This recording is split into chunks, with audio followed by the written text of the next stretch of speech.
Avec le son de loisirs, nous sommes allés à la rencontre de 2 artisans dont le métier est en lien avec la neige.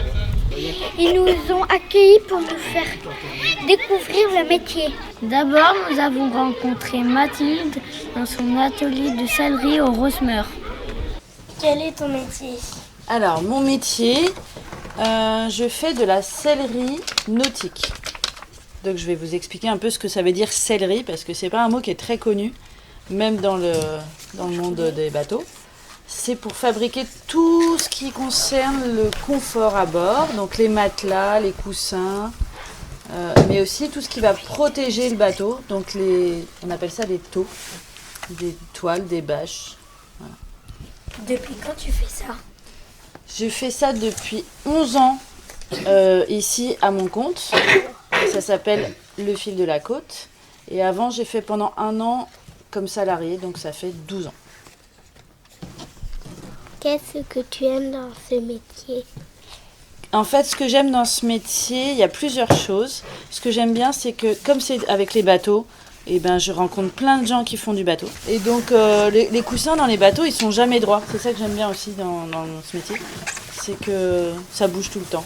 Donc ça, c'est la matière qui est dessus. Souvent, les gens, ils appellent ça du sky. Voilà, on dit du simili. Et en dessous, là, c'est de la grille aérée. Parce qu'en fait, dans les bateaux, c'est toujours assez humide. Donc, on a envie que ça sèche facilement.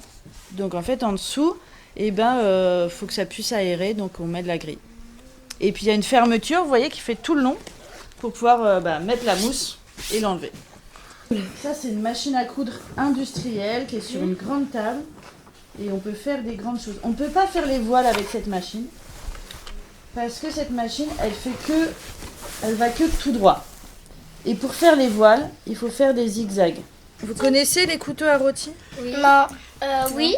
C'est un couteau avec des lames qui bougent. Ouais. Oui. Il y a 2 lames. Bah ça, c'est pareil. C'est une scie à mousse. Et donc, là, il y a un petit pied avec des roulettes. Comme ça, je peux avancer tout droit.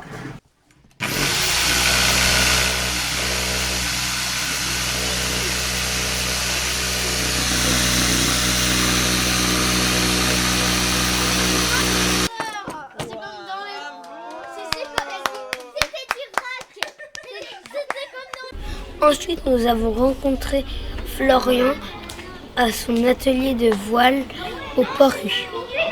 Quel est votre métier? Je suis artisan voilier. Est-ce que vous connaissez ce métier ou pas? Non. Non.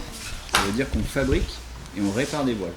On est 2 avec Kalik, mon associé. Moi, je m'occupe de fabriquer les voiles surtout et Kalik de les réparer. Avec les grosses machines à coudre qu'on a. Et ça, c'est notre atelier sur lequel on fabrique nos voiles.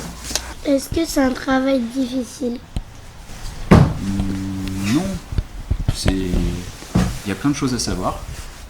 Faut être minutieux, il faut faire attention à ce qu'on fait. Pas aller trop vite. Et puis, ça va. Qu'est-ce que vous aimez dans ce métier? Ce que j'aime bien, c'est fabriquer les voiles du début à la fin. Je vais sur les bateaux, je mesure le bateau, je mesure le mât, je mesure la baume, je mesure devant, partout. Et à partir de là, je fais un dessin que j'envoie à un copain qui a un ordinateur avec lequel il peut faire les dessins des voiles. Et lui, il me dessine la voile tout comme il faut. Ça, c'est le plan de la voile. Et moi, ce que je fais après, c'est que j'appelle une autre entreprise qui découpe le tissu. Et après, moi, je reçois, c'est comme un puzzle. Je reçois comme un puzzle. Hop. Tous les morceaux, ils sont roulés là-dedans. J'étale tout. Et ensuite, je dis, alors, ce morceau-là, ils sont tous numérotés. Ce morceau-là, il va avec celui-là, celui-là avec celui-là, celui-là avec celui-là. Et là, par exemple, la partie qui est ici, c'est juste cette partie-là. Les morceaux 6, 7, 8, 9, 10. C'est juste cette partie-là. La partie du bas, elle est là-bas et je l'assemblerai après. Donc j'ai les morceaux, je les colle avec du scotch et après, tout ça, c'est parce que je l'ai passé sous la machine à coudre. La machine à coudre, elle fait tac tac tac, tac tac tac, tac tac tac, tac tac tac. Très vite et c'est des grosses machines à coudre très costauds. Le zigzag, c'est un point de couture qui est un petit peu plus élastique que le point droit. Et donc ça évite de casser le tissu. Et ça, c'est une voile en plastique du coup? Et ouais, c'est ça. C'est du plastique qui est tissé comme c'est un tissu, mais avec une fibre plastique à la base. Après, les matériaux naturels, on essaie d'y revenir. Des tissus, des tissus naturels, voilà, à base de lin, de coton. C'est un peu plus rare d'en utiliser, c'est surtout pour la voile traditionnelle. Et pourquoi elles sont aussi longues? Ah bah ça dépend du bateau et du mât. Donc, s'il y a juste un enfant à déplacer, il n'y a pas besoin d'un gros bateau. Donc, on fait un petit bateau avec une petite voile. Par contre, si c'est un gros bateau de voyage comme celui qui a cette voile-là, c'est un gros bateau de voyage, ils sont plusieurs personnes dessus, ils partent pour plusieurs mois, donc ils ont besoin d'avoir plein d'eau, plein à manger, et là il y a besoin d'avoir un mât très grand. Là il y a même 2 mâts sur ce bateau-là, donc il faut déplacer plein de choses. Et plus tu déplaces de choses, plus il faut de force, donc des voiles très grandes. Avez-vous une anecdote à nous raconter? Ouais, par exemple, bientôt, là c'est une petite grand voile que je suis en train de faire, mais bientôt je vais avoir une voile qui va faire presque toute la surface du plancher. Et cette voile-là, elle va partir au Groenland. C'est pour un bateau qui va naviguer entre les glaçons au Groenland.